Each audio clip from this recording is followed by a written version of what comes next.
ఓం నమో వెంకటేశాయ. ఏడుకొండలవాడ వెంకటరమణ గోవింద గోవింద. శ్రీ శ్రీనివాస శ్రీ వెంకటేశ గోవింద గోవింద. కలియుగ ప్రత్యక్ష దైవం శ్రీనివాస పరబ్రహ్మ అనుగ్రహ విశేషంతో శ్రీమద్భాగవతంలో దశమస్కంధంలోని విశేషాలు యథాశక్తి తెలుసుకుంటున్నాం. నారాయణం నమస్కృత్య నరం చైవ నరోత్తమం దేవీం సరస్వతీం వ్యాసం తతో జయముదీరయేత్. సుఖయోగీంద్రుల వారు పరీక్షిన్ మహారాజునకు శ్రీకృష్ణస్వామి దివ్యలీలా విశేషాలను వర్ణించి చెబుతూ ఉన్నారు. అనిరుద్ధుడు రోచన వీరి యొక్క వివాహం జరుగుతూ ఉన్నది భోజకటం అనే ప్రదేశంలో. బలరాముడు కృష్ణుడు అదేవిధంగా పరివార సమేతంగా ప్రద్యుమ్నాదులు సాంబుడు వీళ్ళంతా ఆ వివాహానికి చేరుకున్నారు. వివాహంలో వేడుకగా రుక్మి బలరాముడు పాచికలాడుతూ ఉంటే రుక్మి తరపునుండేటువంటి కళింగరాజు ఇత్యాదులు అందరూ కూడా రుక్మిని బాగా ఉత్సాహపరుస్తూ బలరాముణ్ణి పరిహసించడం మొదలెట్టారు. ఆ కళింగరాజు అయితే పళ్ళు బయట పెట్టి నవ్వుతూ పరిహసిస్తున్నాడు బలరాముణ్ణి. బలరాముడు ముందు ఓడిపోయినా తరువాత పందాలలో నెగ్గాడు. కానీ రుక్మి మోసంతో నేనే నెగ్గాను అని చెప్పడం మొదలెట్టాడు. ఇంతలో అశరీరవాణి కూడా చెప్పింది, ఈ పందెంలో బలరాముడే నెగ్గాడు, రుక్మి నెగ్గలేదని చెప్పింది అశరీరవాణి. అయినప్పటికీ రుక్మి అంగీకరించటం లేదు. తామనాదృత్య వైదర్భో దుష్టరాజస్య చోదితః సంకర్షణం పరిహసన్ బభాషే కాలచోదితః. విధి బలీయమైనది కదా. ఆ రుక్మి అశరీరవాణి చెప్పినప్పటికీ, బలరాముడే నెగ్గాడని చెప్పినప్పటికీ లెక్క చెయ్యకుండా పక్కనున్నటువంటి తన రాజుల యొక్క తనని ప్రోత్సహించేటువంటి రాజుల అండతో వాళ్లతో కలిసి ఆ బలరాముణ్ణి పరిహసించటం ప్రారంభించాడు. అతనికి కాలం దాపురించింది, ఎవరేం చేయలేరు. నైవాక్ష కోవిదాయూయం గోపాలాహ వనగోచరాహ అక్షైర్దీవ్యంతి రాజానో బాణైశ్చన భవాదృశాః. ఓ బలరామ, రుక్మి అంటున్నాడు పరిహాసంగా, మీరు అడవుల్లో గోవులు మేపుకోవడానికి పనికొస్తారు, అరణ్యాల్లో తిరగడం తప్ప మీకు తెలిసిందేముంది? అక్కడి నివాసం ఉండేటువంటి వాళ్ళు పాచికలాట్లోనూ బాణాల విద్యలోనూ నేర్పగలిగిన వారై ఉంటారా? మాలాంటి పండితులతో ఆడితే ఇలాగే ఉంటుంది పరిస్థితి. ఎక్కడో గోవ్రజంలో ఉన్నటువంటి మీకు ఈ ఆటలు యుద్ధాలు ఇవన్నీ చేతగావు అని రుక్మి బలరాముణ్ణి పరిహసిస్తున్నాడు. రుక్మిణైవమధిక్షిప్తో రాజభిశ్చోపహాసితః క్రుద్ధః పరిఘముద్యమ్య జఘ్నేతం నృమ్ణ సంసది. రుక్మి ఈ విధంగా పరిహసిస్తూ ఉంటే కోపాన్ని అదుపు చేసుకోలేక బలరాముడు వెంటనే ఓ పక్కనే ఉన్నటువంటి ఇనప గుదియలాంటి ఒక పెద్ద ఆయుధాన్ని తీసుకుని రుక్మిని చావబాదాడు. ఆ దెబ్బతో రుక్మి కాస్త మరణించాడు. క్రుద్ధః పరిఘముద్యమ్య జఘ్నేతం రుమ్ణ సంసది. అందరూ రాజులు చూస్తుండగానే కోపంతో బలరాముడు ఆ ఇనుప ఆయుధంతో ఆ రుక్మిని సంహరించాడు. కళింగరాజం తరసా గృహీత్వా దశమే పదే దంతానపాతయత్ క్రుద్ధో యోహసత్ వివృతైర్ద్విజైః. ఇందాకడి నుంచి రుక్మి పక్కనే ఉండి పకపక నవ్వుతూ పళ్ళు బయట పెట్టి బలరాముణ్ణి పరిహసించినటువంటి కళింగరాజు ఉన్నాడుగా, అతడు ఈ రుక్మిని బలరాముడు సంహరించేసరికి భయపడిపోయి పారిపోతూ ఉన్నాడు. 10 అడుగుల దూరంలో ఉన్నాడు. బలరాముడు గబగబా వెళ్ళి ఆ కళింగరాజుని పట్టుకుని ఏ పళ్లతో అయితే కనిపించే విధంగా నవ్వాడో ఆ పళ్ళన్నీ ఊడగొట్టేశాడు. బలవంతంగా పళ్ళు రాలగొట్టాడు ఆ కళింగరాజుకి. ఈ విధంగా బలరాముని చేతిలో రుక్మి మరణించాడు. కళింగరాజు పళ్ళు ఊడిపోయినాయి. అన్యే నిర్భిన్న బాహూరు శిరసో రుధిరోక్షితాః రాజానో దుద్రువు భీతాః బలేన పరిఘార్దితాః. అంతటితో ఆగలా బలరాముడు. రుక్మికి సహకరించి వెటకారం చేసి పరిహసించినటువంటి రాజులందరినీ ఆ ఇనుప ఆయుధంతో వెంటబడి వాళ్ళందరినీ కొట్టాడు. కొంతమందికి శిరస్సులు పగిలిపోయినాయి, రక్తం ధారాపాతంగా కారిపోతోంది.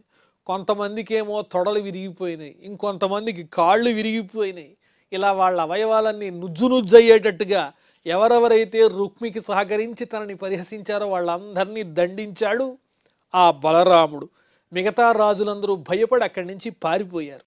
నిహతే రుక్మిణిశ్యాలే నాబ్రవీత్ సాధ్వసాధువ రుక్మిణి బలయో రాజన్ స్నేహభంగ భయాద్ధరి.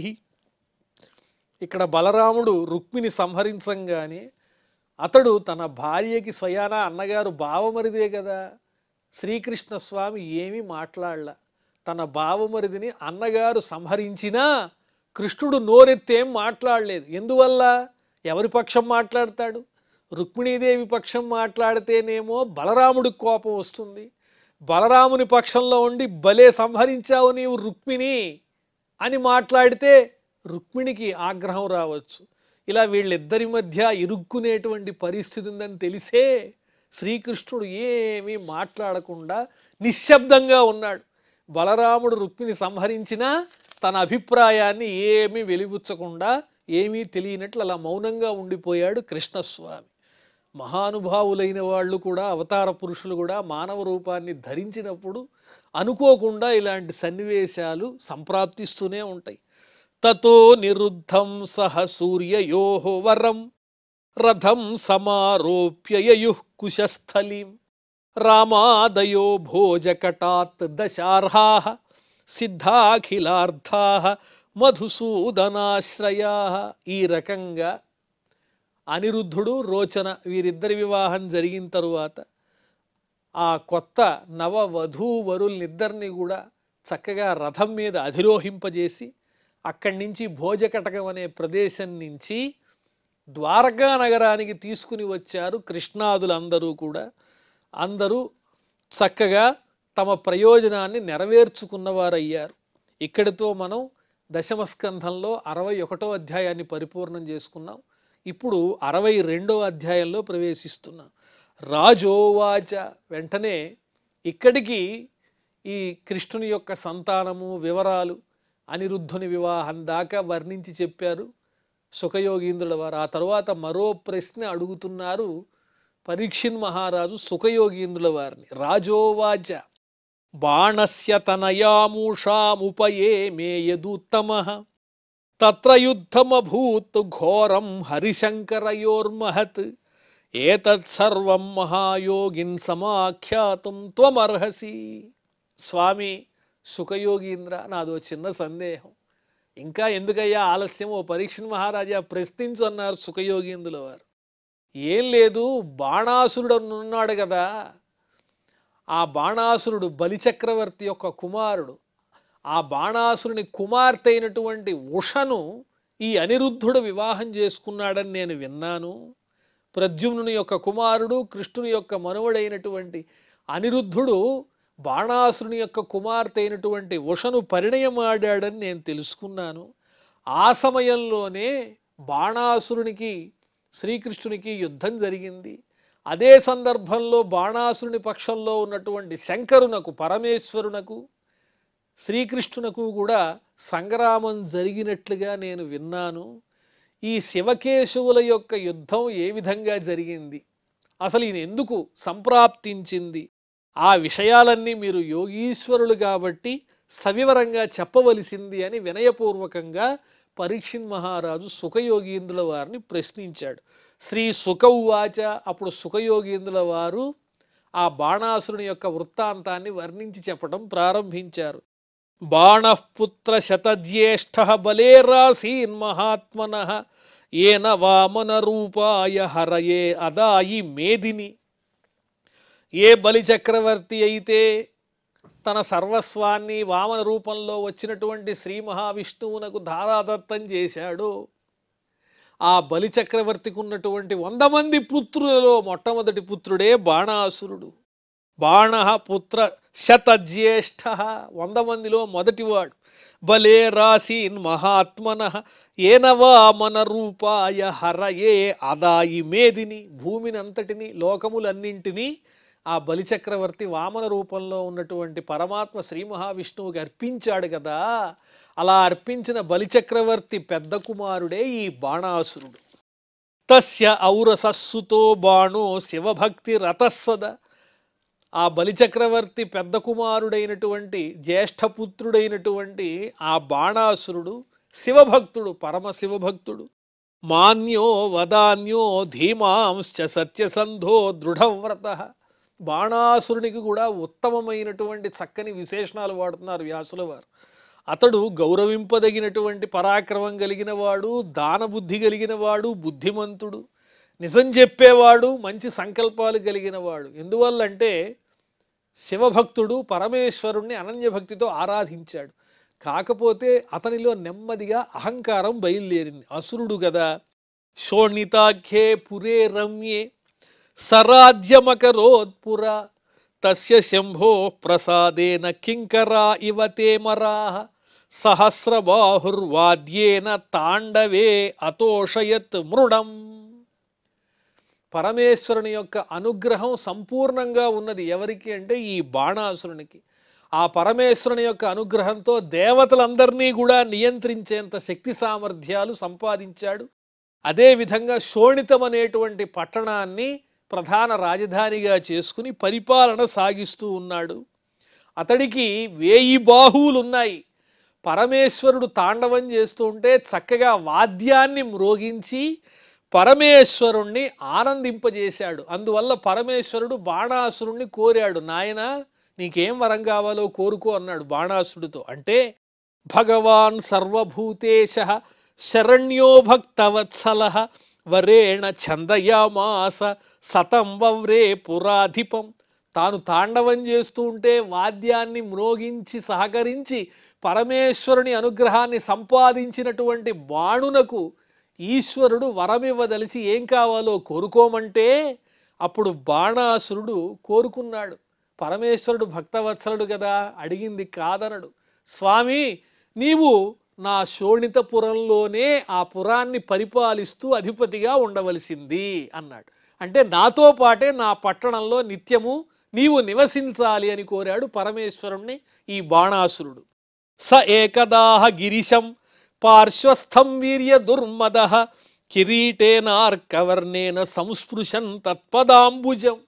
అప్పటి నుంచి పరమేశ్వరుడు సపరివారంగా ఆ బాణాసురుని నగరంలోనే నివాసం ఉన్నాడు. పక్కనే పరమాత్ముడు ఉన్నాడు. ప్రతిరోజు భగవంతుడు కళ్ళకి కనిపిస్తూ ఉంటే సామాన్యుని వలె కూడా అనిపించచ్చు కదా ఒక్కోసారి. అందువల్ల భక్తి ప్రపత్తులు ఉన్నప్పటికీ కూడా బాణాసునికి కొంచెం అహంకారం కలిగి పరమేశ్వరుడి సన్నిధికి వెళ్ళి ఆయన పాదాలకి నమస్కారం చేసి తన కిరీటంలో ఉండేటువంటి మణుల కాంతులు ఆ పరమేశ్వరుని పాదాలకు చక్కగా ఆయన పాదాలను ప్రకాశింపజేసేటట్లుగా చేస్తూ నమస్కారం చేసి వినయంగా ఇలా పరమేశ్వరుణ్ణి ప్రశ్నిస్తున్నాడు బాణాసురుడు. ఏమని? నమస్యే త్వాం మహాదేవ లోకానాం గురుమీశ్వరం పుంసామపూర్ణ కామానాం కామపూరామరాంఘ్రిపం. స్వామి మహాదేవ, పరమేశ్వర, కైలాసవాస, గంగాధర, గరళకంఠ, చంద్రశేఖర, నీవు లోకములన్నింటికీ గురుతుల్యుడవు, పరమాత్మవు, ఈశ్వరుడవు. కోరినటువంటి వారందరికీ కోరికలు ఇచ్చేటువంటి వాడవు, వారి కోరికలు తీర్చేటువంటి వాడవు. దోసహస్రం త్వయా దత్తం పరం భారాయ మే అభవత్. నువ్వు నాకు 1000 చేతులు ఇచ్చావు. నీ అనుగ్రహం వల్ల నాకు 1000 బాహువులు ఉన్నాయి. కానీ ఇవన్నీ పని లేకుండా ఉన్నాయి. ఇవి కేవలం బరువుకి మాత్రమే మిగిలిపోయాయి. ఈ బాహువులకి తగినటువంటి పని లేదు అంటున్నాడు బాణాసురుడు. అతనికి అహంకారం పెరిగిపోయింది. ఎదురుకుండా పరమేశ్వరుడే ఉండేసరికి ఆయనతో నిత్యము కలిసి మాట్లాడే అవకాశం లభించిందిగా. ఇలా మాట్లాడుతున్నాడు. త్రిలోక్యాం ప్రతియోద్ధారం నలభే త్వదృతే సమం. ఈ ముల్లోకాల్లో నాతో కలిసి పోరాడేటువంటి సమానమైన వీరుడు ఎక్కడా కనిపించటం లేదు. నాకేమో ఈ 1000 చేతులు బరువుగా ఉన్నాయి తప్ప వీటితో యుద్ధం చేసి ఎవరన్నా జయిద్దామంటే సమానమైన వాడితోనే యుద్ధం చేయాలి కదా. అలాంటి వాడు ఎవ్వడూ లేడు, నువ్వు తప్ప. నువ్వా నాకు ఆరాధ్య దైవానివి, మరి ఇంకెవరితో నేను యుద్ధం చేయాలి ఈ 1000 చేతులతో? నీ వరం వల్ల నాకు కలిగినటువంటి ఈ 1000 చేతులు బరువుకి తప్ప ఇంకెందుకు పనికి రాకుండా పోయినాయి స్వామి అన్నాడు బాణాసురుడు. వెంటనే పరమేశ్వరుడు తన హృదయంలోనే భావించాడు, వీడు భక్తుడే కానీ కొంచెం అహంకారం పెరిగిందని అర్థం చేసుకున్నాడు. ఖండూత్యా నిభృతైర్దోర్భిః యుయుత్సుః దిగ్గజానహం ఆద్యాయాం చూర్ణయన్నద్రీం భీతాస్తేపి ప్రదుద్రువుః. ఈ వేయి చేతులకి దురద పుట్టి ఎవరితోనైనా సరే యుద్ధం చేయాలని నేను సంకల్పించి దిగ్గజాలతోనే యుద్ధం చేద్దామని బయలుదేరాను ఓ పరమేశ్వర. ఆ సమయంలో ఒక పర్వతం కనిపిస్తే ఆ పర్వతాన్ని ఈ వేయి చేతులతో పిండి పిండి చేసేసా. అలా చేసేటప్పటికి ఆ దిగ్గజాలు నా వేయి చేతుల్ని, నా పరాక్రమాన్ని చూచి పర్వతాన్నే పిండి చేసిన వీడితో మనమేమి యుద్ధం చేయగలమని భయపడి దిగ్గజాలన్నీ కూడా పారిపోయినాయి. కనీసం వాటితో యుద్ధం చేసే అవకాశం కూడా నాకు రాలేదయ్యా పరమేశ్వర అంటున్నాడు బాణాసురుడు. తచ్చుత్వా భగవాన్ క్రుద్ధః కేతుస్తే భజ్యతే యదా త్వద్దర్పఘ్నః భవేన్మూఢ సంయుగం మత్సమేనతే. వెంటనే పరమేశ్వరుడికి అర్థమైంది. మనస్సులోనే అనుకున్నాడు, వీడికి వరాలు ఇచ్చాను, వీడు దుర్వినియోగం చేసుకుంటున్నాడు, అహంకారి అయిపోయాడు. ఎంత భక్తుడైనా అహంకారం కూడదు, కాబట్టి వీడికి గర్వభంగం అవ్వాల్సిందేనని పరమేశ్వరుడు ఇలా అంటున్నాడు బాణాసురుడితో. నాయనా, నిజమే, నీతో పోరాడేవాడు ముల్లోకాల్లో ఎక్కడా లేడు, ఆ మాట నిజమే. కానీ ఎప్పుడైతే నీ జెండా, నీ ధ్వజము నేల కొరిగిపోతుందో, నీ రథం మీద ఉన్నటువంటి పతాకం ఎప్పుడైతే దానంతటది నేలపాలైపోతుందో, అప్పుడు నీతో సమానంగా యుద్ధం చేసేటువంటి వాడు వస్తాడు. నీతో సమానంగా యుద్ధం చేసేవాడంటే నీతో తగిన పరాక్రమం కలిగిన వాడిని కాదు, నాతో సమానమైన పరాక్రమం కలిగిన వాడు అని పరమేశ్వరుడు వరమిచ్చాడు. ఈ వరమే ఆ బాణాసురుని యొక్క అహంకారాన్ని భవిష్యత్తులో నాశనం చేయబోతోంది. ఆ బాణాసురుడికి చెప్పాడు పరమేశ్వరుడు, నాతో సమానమైనటువంటి వానితోనే భవిష్యత్తులో నీకు యుద్ధం కలుగుతుంది, అప్పుడు నీ బాహువుల యొక్క తేట తీరిపోతుంది. కానీ ఎప్పుడైతే నీ రథము యొక్క జెండా కింద దానంతటిది పడిపోతుందో అప్పుడే ఆ యుద్ధం సంప్రాప్తిస్తుంది నాతో సమానమైన బలవంతునితో అని చెప్పేశాడు పరమేశ్వరుడు. ఇత్యుక్తః కుమతిర్హృష్టః స్వగృహం ప్రావిశన్ృప ప్రతీక్షన్ గిరిశాదేశం స్వవీర్యనశనం కృధీః. ఈ విధంగా దుష్టమైన బుద్ధి కలిగినటువంటి ఆ బాణాసురుడు ఆనాటి నుంచి ఎప్పుడెప్పుడు ఆ పతాకం తనంతట తను నేల పడిపోతుందా, తనతో పాటు యుద్ధం చేసేటువంటి పరమేశ్వరుడితో సమానమైన పరాక్రమం కలిగిన వీరుడు వస్తాడా అని చెప్పి ఎదురు చూస్తూ ఉన్నాడు ఆ బాణాసురుడు. తస్యోషా నామ దుహిత స్వప్నే ప్రాద్యుమ్నినా రతం కన్యాలభత కాంతేన ప్రాగదృష్టశ్రుతేన స. ఆ బాణాసురునికి ఒక కుమార్తె ఉన్నది, ఆమె పేరు ఉష. ఆమె నిద్రిస్తున్నప్పుడు ఆమెకి ఒక కల వచ్చింది. ఆ కలలో ప్రద్యుమ్నుని కుమారుడైనటువంటి అనిరుద్ధుడు కనిపించాడు. ఆ పురుషుడు అనిరుద్ధుడన్న విషయం ఉషకి తెలియదు, కానీ అతడు అందగాడు, చాలా బాగున్నాడు, ఇతడు లోకంలో ఎక్కడున్నాడో కదా, ఇతడు నా పతి అయితే బాగుండు అని అనుకున్నది ఆ ఉష స్వప్నంలోనే. కన్యాలభత కాంతేన ప్రాగదృష్ట శ్రుతేన స. ఇదివరకు ఎప్పుడు విననివాడు, ఎప్పుడు చూడనటువంటి మనోహర రూపం కలిగినటువంటి ఆ అనిరుద్ధుణ్ణి, ప్రద్యుమ్న కుమారుణ్ణి, కృష్ణుని యొక్క పౌత్రుణ్ణి కలలో చూసి ఆ కలలోనే వరించి మేలుకొన్న దగ్గర నుంచి అటువంటి వాడే, అతడే నాకు కావాలి అని ఆలోచించడం ప్రారంభించింది. సా తత్ర తమపశ్యంతి క్వాసికాంతేతి వాదిని సఖీనాం మధ్య ఉత్తస్థౌ విహ్వలా వ్రీడితా భృశం. ఆ నిద్రిస్తున్న సమయంలో కలలో కనిపించినటువంటి ఆ దివ్య పురుషుడు, అతడు ఎక్కడున్నాడని నిద్దట్లోనే కలవరిస్తూ లేచి ఒక్కసారిగా చూచేటప్పటికి చుట్టూ ఉన్నటువంటి పరిచారికలు అందరూ కూడా ఏమిటి ఈ రకంగా ఈమె కలవరిస్తూ ఉన్నది, కలలో ఏం కనిపించిందో ఏమి కనుకుంటున్నారు.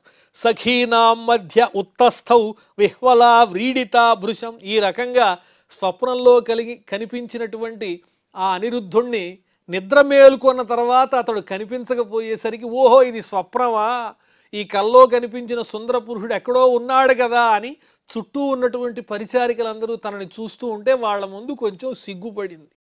బాణస్య మంత్రీ కుంభాండః చిత్రలేఖా చ తత్సుత సఖ్యపృచ్ఛత్ సఖీమూషాం కౌతూహల సమన్విత.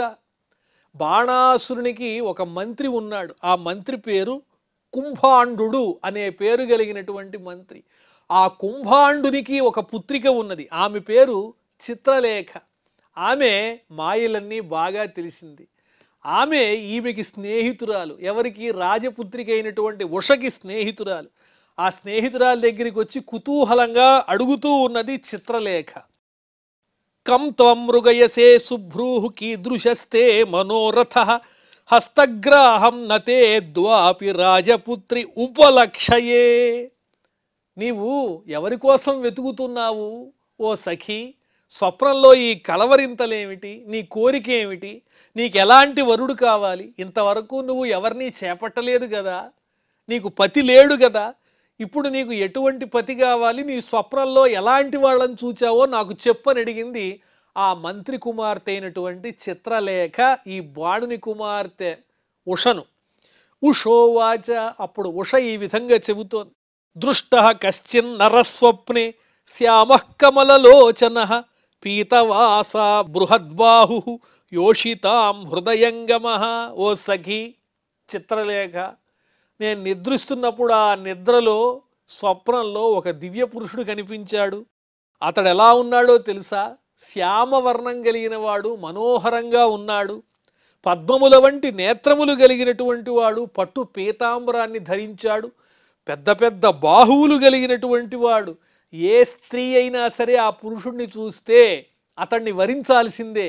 అంతటి సౌందర్యవంతుడు, సాక్షాన్ మన్మథ అన్నట్టున్నాడు ఆ పురుషుడు. కలలో కనిపించాడు. నిజంగా ఈ ప్రపంచంలో ఎక్కడున్నాడో కదా నేను ఎరుగను. నేను అతన్నే వరించాను, అతడే నాకు పతిగా కావాలని కోరింది ఉష. కల్లో కనిపించినటువంటి వాళ్ళు ఎక్కడుంటారో ఎలా తెలుస్తుంది? తమహం మృగయే కాంతం పాయయిత్వాధరం మధు క్వాపియాత స్పృహయతీం క్షిప్త్వా మాం వృజినార్నవే. ఈ ఉష చెబుతోంది చిత్రలేఖతో, ఓ సఖి, ఆ స్వప్నంలో కనిపించి నా దగ్గరికి వచ్చి చక్కగా నన్ను చేరదీసి తన అధరామృతాన్ని నాకు అందించి అంతలోనే మాయమైపోయాడు. నన్ను దుఃఖంలో ముంచెత్తుతూ ఉన్నాడు. అతని వియోగాన్ని నేను భరించలేను. అతడు ఎక్కడున్నాడో కదా ఆ దివ్య పురుషుడు, ఆ సుందరాంగుడు అంటోంది ఉష. చిత్రలేఖోవాచ, వెంటనే మంత్రి కుమార్తె ఉష యొక్క సఖి అయినటువంటి చిత్రలేఖ ఈ విధంగా చెబుతోంది రాజకుమార్తె అయినటువంటి ఉషతో. వ్యసనంతేపకర్షామి త్రిలోక్యాం యది భావ్యతే తమాసేవ్యే నరం యస్తే మనోహర్త తమాదిశ. ఓ సఖీ ఉష, నీ కలిగినటువంటి కష్టాన్ని నేను పోగొడతా. ముల్లోకాల్లో నీ కల్లో కనిపించినటువంటి ఆ సుందర పురుషుడు ఎక్కడున్నా కూడా తీసుకుని వచ్చి నీ ఎదురుకుండా పెడతాను. నువ్వు నన్ను ఆదేశించడమే తరువాయి. ఎక్కడున్నా సరే వెతికి తెస్తా, కానీ అతడు ఎవరనేది నాకు తెలియాలిగా. ఇత్యుక్త్వా దేవ గంధర్వ సిద్ధచారణ పన్నగాన్ దైత్య విద్యాధరాన్ యక్షాన్ మనుజాంశ్చ యథా లిఖత్.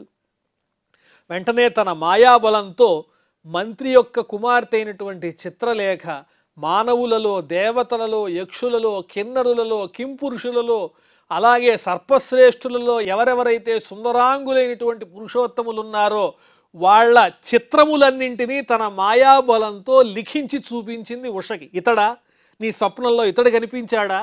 ఈ దేవపురుషుడా, ఈ మానవ పురుషుడా, ఈ యక్ష పురుషుడా అని అనేక రకాలైనటువంటి అందగాళ్ళైన పురుషోత్తముల యొక్క చిత్రాలన్నీ చూపిస్తూ ఉన్నది ఉషకి ఆ చిత్రలేఖ.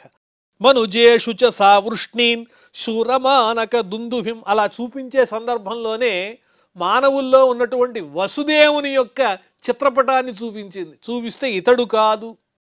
వ్యలిఖత్ రామకృష్ణ ఉచ ప్రద్యుమ్నం వీక్ష లజ్జిత. ఆ తర్వాత బలరామకృష్ణుల యొక్క చిత్రాలను కూడా లిఖించి చూపించింది. వాళ్ళు కాదు. ఆ తర్వాత ప్రద్యుమ్నుని యొక్క చిత్రాన్ని లిఖిస్తే ఉషాదేవి ఆ ప్రద్యుమ్నుని యొక్క చిత్రాన్ని చూచి ఒకంత సిగ్గుపడింది. ఎందువల్లంటే ప్రద్యుమ్నుని పోలికలతోనే అనిరుద్ధుడు ఉంటాడుగా, ఇలాగే ఉంటాడంది ఉష. సరే అయితే అని అనిరుద్ధం విలిఖితం వీక్ష్య ఉష అవాంగ్ముఖీక్రియ. ఎప్పుడైతే ఉష ఎదురుకుండా ఆ చిత్రలేఖ తన మాయాబలంతో ప్రద్యుమ్నుని కుమారుడైనటువంటి అనిరుద్ధుని యొక్క చిత్రాన్ని గీసి చూపించిందో అది చూడంగానే సిగ్గుపడి ఈ ఉష తల వంచుకుంది. ఏం మాట్లాడటం లేదు. అతడే అని చెప్పింది. సోసావసావితి ప్రాహ స్వయమాన మహీపతే. ఇతడే నాకు స్వప్నంలో కల్పించినటువంటి ఆ సుందరుడు పురుషోత్తముడు అని చెబుతూ శిరసు వంచి సిగ్గుపడుతూ తన సఖి అయినటువంటి ఆ మంత్రి కుమార్తె అయిన చిత్రలేఖతో అనిరుద్ధుని యొక్క చిత్రపటాన్ని చూపించి ఇతడే నాకు స్వప్నంలో కనిపించినటువంటి పురుషుడు, దివ్య పురుషుడని చెప్పింది ఆ ఉషాదేవి. చిత్రలేఖ తమాజ్ఞాయ పౌత్రం కృష్ణస్య యోగిని యయౌ విహాయ సారాజన్ ద్వారకాం కృష్ణపాలితాం. వెంటనే ఇంక చిత్రలేఖ తన మాయాబలంతో ఉష దగ్గర అనుజ్ఞ తీసుకుని, ఇతడు కృష్ణుని యొక్క మనుమడు పౌత్రుడైనటువంటి అనిరుద్ధుడు, అతన్ని నా మాయాబలంతో ఇదిగో ఈ శోణితపురానికి తీసుకొస్తాను, నువ్వేం బాధపడద్దు అని చెప్పి ఉషతో చెప్పి ఆ చిత్రలేఖ ఆకాశ మార్గం గుండా ద్వారకా నగరంలో ప్రవేశించింది. ఏ ద్వారకనైతే శ్రీకృష్ణుడు పరిపాలిస్తూ ఉన్నాడో ఆ ద్వారకా నగరానికి వెళ్ళింది ఉష సఖి అయినటువంటి చిత్రలేఖ. తత్ర సుప్తం సుపర్యంకే ప్రాద్యుమ్నిం యోగమాస్థిత గృహీత్వా శోణితపురం సఖ్యై ప్రియమదర్శయతు. ద్వారకా నగరంలో చక్కగా అంతఃపురంలో శయనించి ఉన్నటువంటి ఆ కృష్ణుని పౌత్రుడు ప్రద్యుమ్నుని కుమారుడు అయినటువంటి అందగాడైన ఆ అనిరుద్ధుణ్ణి రాత్రిపూట తన మాయాబలంతో ఈ చిత్రలేఖ ఒక్కసారిగా అక్కడి నుంచి తీసుకుని వచ్చి శోణితపురంలో ఉషాదేవి యొక్క అంతఃపురంలో ప్రవేశపెట్టి, ఇదిగో నీవు కోరినటువంటి ఆ వరుణ్ణి తీసుకొచ్చాను, పురుషుణ్ణి, నీవు స్వప్నంలో చూచినటువంటి ఆ పురుషుడు ఇతడే కదా, చూడు అని చెప్పింది చిత్రలేఖ. సాచతం సుందరవరం విలోక్యముదితానన దుష్ప్రేక్షే స్వగృహే పుంభి రేమే ప్రాద్యుమ్నినా సమౌ. ఈ రకంగా సుందరుడైనటువంటి ఆ పురుషుడు అనిరుద్ధుడు ఆ చిత్రలేఖ ద్వారా తన అంతఃపురానికి తీసుకురాబడేసరికి ఆశ్చర్యానికి ఆనందానికి లోనైపోయింది ఆ ఉషాదేవి.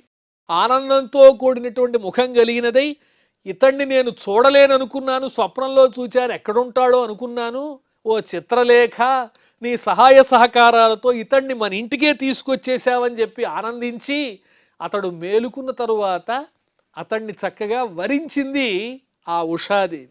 పరార్ఘ్యవాస స్రగ్గంధ ధూపదీపాసనాదిభిః పానభోజన భక్ష్యైశ్చ వాక్యైః శుశ్రూషయార్చితః.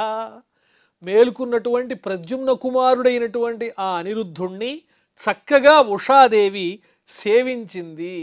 తగినటువంటి సేవలన్నీ అందిస్తూ అతనికి కావలసిన భక్ష్య భోజ్యాలు ఇటువంటి చక్కని సేవలన్నీ చేస్తూ ఉన్నది. మరి ఆ తరువాత ఏం జరిగిందో మనం మళ్ళీ తెలుసుకుందాం.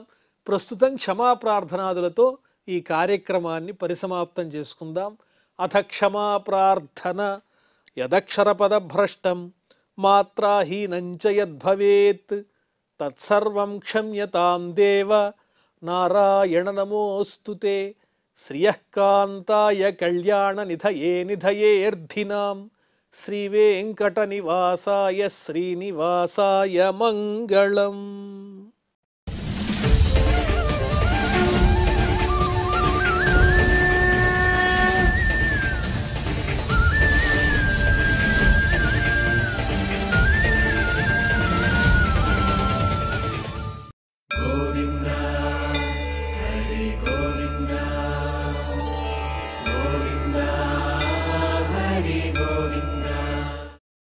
Oh